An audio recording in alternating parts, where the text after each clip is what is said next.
HMPV virus को लेकर भारत में एडवाइजरी जारी की गई है। एचएमपीवी वायरस में भारत में अलर्ट है। केंद्रीय स्वास्थ्य मंत्रालय ने निगरानी के आदेश दिए हैं। एचएमपीवी वायरस की बारीकी से निगरानी के आदेश दिए गए। अंतर्राष्ट्रीय एजेंसियों के संपर्क में है भारत सरकार। वायरस को लेकर भारत में भी अलर्ट किस तरह से जारी किया गया है, क्या कहा गया है? जो हेल्थ एडवाइजरी जारी की गई नए वायरस को लेकर हेल्थ मिनिस्ट्री काफी सतर्क है और national centre for disease control को निगरानी करने का बकायदा आदेश दिया गया है। काफी बारीकी से एचएमपीवी की निगरानी का आदेश दिया गया है जो एडवाइजरी जारी की गई। जी हाँ, साथ संबंधित लक्षणों इन्फ्लुएंजा के मामलों की बारीकी से जांच की जा रही है। किसी भी तरह के इस से संबंधित लक्षण को मॉनिटर किया जा रहा है। इस मामले पर कोई भी कोताही न बरतने का आदेश दिया गया है पिछले अनुभव को देखते हुए। और अंतर्राष्ट्रीय एजेंसियों के संपर्क में भारत सरकार है ताकि उचित डेटा जुटाया जा सके, सही जानकारी जुटाई जा सके। डॉक्टर रवि गोडसे हमारे साथ जुड़े हैं, पेंसिल्वेनिया मेडिकल कंसल्टेशन उसके प्रेसिडेंट। डॉक्टर गोडसे, चीन को लेकर तो डाउट रहता है, आप कैसे देखते हैं इस चीज को कि चीन की तरफ से जो भी इंफॉर्मेशन प्रोवाइड की गई है अब तक वो अप्रोप्रिएट है इस बारे में, या फिर वाकई में चीन के पास्ट के बिहेवियर को देखते हुए, चाहे कोरोना हो या उसके पहले, हमें पूरी दुनिया को, भारत को सतर्क रहने की जरूरत है? चीन ने वो 5 साल पहले का भी अभी डेटा नहीं दिया है, लेकिन मेरे समझ में नहीं आ रहा है, अभी मैं पूरी तरह से सहमत नहीं हूं। ये लगता है हम लोग अंग्रेजों के जमाने के जेलर है। इतनी सारी बदलियों के बाद हम नहीं बदले, हम कुछ नहीं सीखे कोविड से। मुझे मेटानिमो वायरस से कोई डर नहीं लगता। मुझे ये सब डिस्कशन चल रहा है ना, उससे बहुत डर लगता है। वो कहते हैं ना, थप्पड़ से डर नहीं लगता, प्यार से डर लगता है। अरे क्या बातें कर रहे हैं हम लोग। कोविड अप्रोप्रिएट बिहेवियर, वो कोविड के साथ तमीज के साथ पेश आए 2-2.5 साल, उसके बाद क्या हुआ? हमारा नेचुरल इम्यूनिटी से ही हुआ ना। और हम लोग चाइना में क्यों कह रहे हैं ये क्यों हुआ? क्योंकि इम्यूनिटी नहीं थी। इम्यूनिटी क्यों नहीं थी? बच्चे घर पे बैठे थे मास्क लगा के। अभी हम लोग हर एक वायरस को डरते डरते, लेकिन पॉल सर, चाइना को लेकर खासकर वुहान लैब में जो कुछ भी हुआ, यहां से लेकर अमेरिका, और अगर आपको भी याद हो कि अमेरिकन प्रेसिडेंट तब के ट्रंप ने किस तरीके से एड्रेस किया था चाइना को, वुहान की लेबोरेटरी को, जो कुछ भी हुआ, इसलिए लोगों के मन में यह सवाल जरूर रहता है कि जो दिख रहा है या दिखाया जा रहा है, क्या मामला कहीं उससे अलग या कुछ दूसरा तो नहीं है?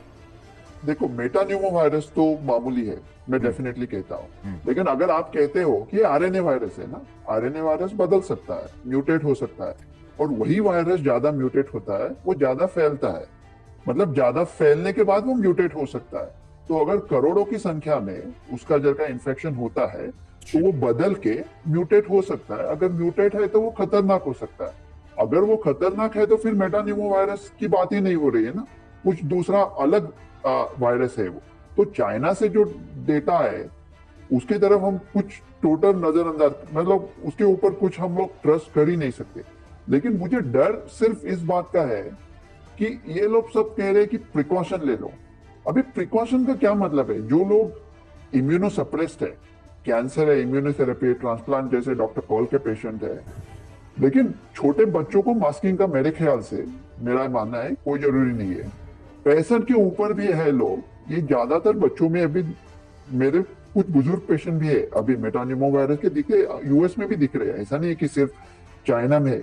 लेकिन मेरा एक में चीज साफ बोल देता हूं, महामारी 100 साल में एक बार आती है, हमारे लाइफ टाइम की हो गई। अगर दूसरा कोई ऐसा वायरस जो आता भी है, चाइना से आता है, बदल के आता है, वो अगर महामारी में तब्दील हो रहा है तो भी नहीं होगा। और इसका रीजन मैं बोल देता हूं, कोविड के टाइम जो हमको प्रॉब्लम हुआ वो 5% कोविड ने किया था और 95% हम लोगों ने एक दूसरे के साथ किया था। मतलब पहला सब ठीक था, लेकिन 2021 के बाद जब ओमिक्रॉन फैल चुका था, तब ये सब पूरा इकोनॉमी का बैंड बजा दिया, सब बंद कर दिया, सब मास्क करके बैठे रहे, सब इम्यूनिटी कम कर दिया।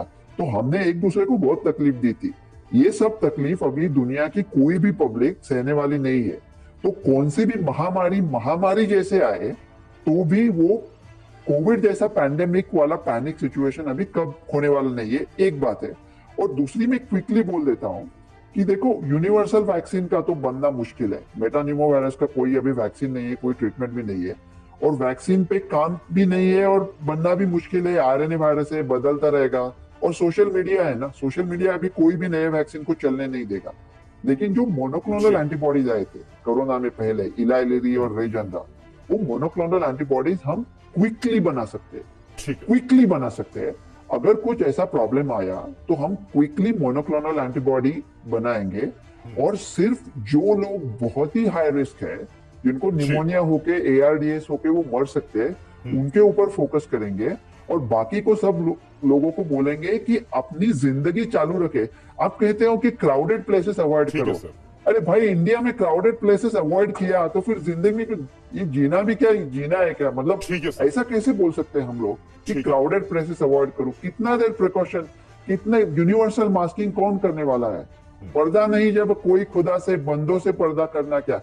ये यूनिवर्सल मास्किंग, ये प्रिकॉशन, मुझे बहुत ये हाई लेवल की मीटिंग मेरा ठीक है तो अभी डॉक्टर, दिल कांपने लगा। बहुत ही ये सब बेहतरीन सुन के। शब्दों में ये बातें आपने कही। आपने जो है फिल्मी गाने का भी इसमें इस्तेमाल किया। लेकिन एक बात जरूर है कि लोगों के मन में पुरानी छाप है, पुरानी यादें हैं, इसलिए लोगों की शंकाएं भी लाजमी है। लेकिन अब देखना होगा कि आखिर इस वायरस को लेकर जो कुछ भी कहा जाता है वो धरातल पर कितना सही है, और चीन से अगर कोई ज्यादा इंफॉर्मेशन आती है तो फिर स्थिति और स्पष्ट हो